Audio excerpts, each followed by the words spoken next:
It started as just a rumor, a whisper from the East about a pestilence that was just unstoppable.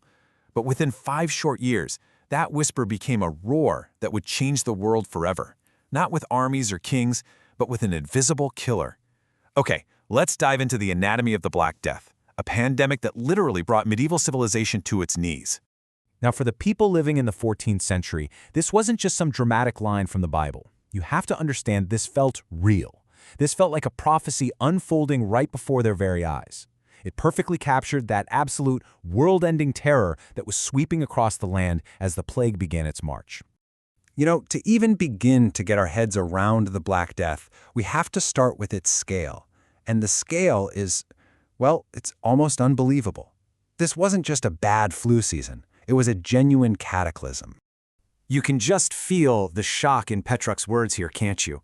He was living through it, and he still couldn't process the sheer devastation.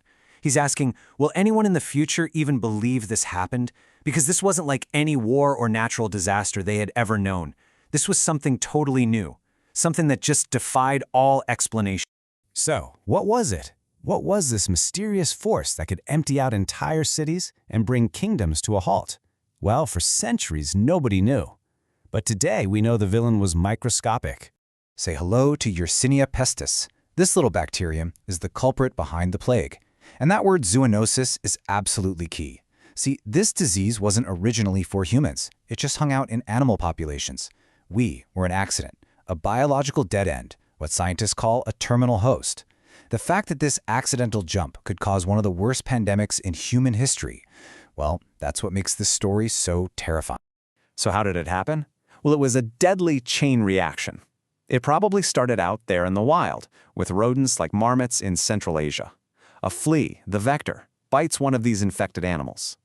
Then that flea hitches a ride on a black rat, maybe hiding in a sack of grain on a merchant ship. That ship pulls into a crowded medieval port. The rat hops off, and its flea, whose gut is now teeming with bacteria, gets hungry and finds a new meal, a person. And that's it. One bite is all it took. And once it got inside a person, Yersinia pestis could unleash hell in 3 different ways. The one everyone knows is bubonic, named for those awful swollen lymph nodes, the buboes. Then you had septicemic, where the bacteria just overran the bloodstream. This is what caused gangrene, turning fingers and toes black, which is probably where the name Black Death came from. But the most dangerous, the real game changer, was pneumonic. When the bacteria got into the lungs, it didn't need rats or fleas anymore. It could spread directly from person to person, just by coughing. It became airborne. So how did this tiny organism manage to travel from some remote animal den all the way to conquering the known world? Simple.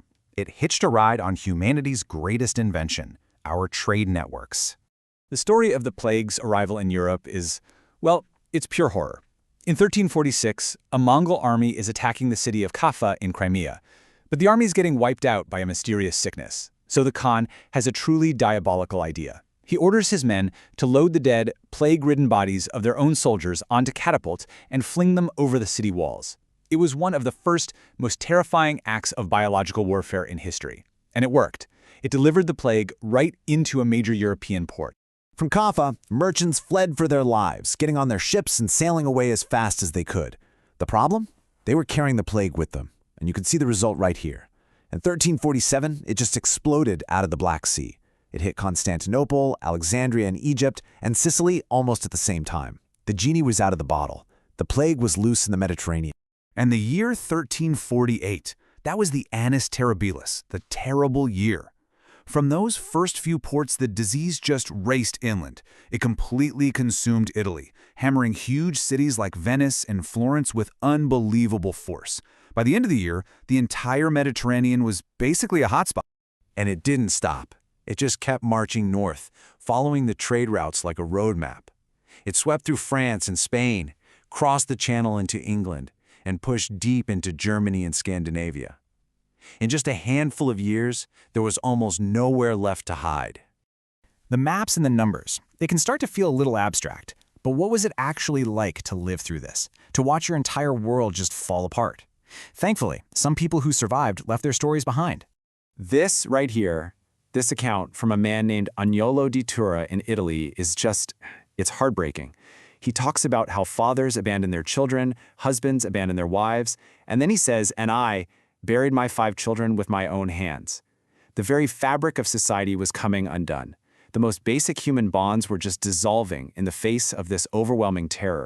And this is how they tried to process it, visually. The art from that time is just filled with these images of suffering, people covered in those telltale buboes. It was their way of trying to document the physical horror that was all around them. Giovanni Boccaccio, who was in Florence, really captured the terrifying speed of the disease. Think about that for a second. You could be totally fine, having breakfast with your family, and be dead by dinner. There was no long, drawn-out sickness. Death was just sudden, swift, and it felt like it was everywhere. And the memory of it just haunted Europe for generations. This painting was made almost 200 years after the first wave hit, but it perfectly captures that collective trauma. It's not just a painting of a disease.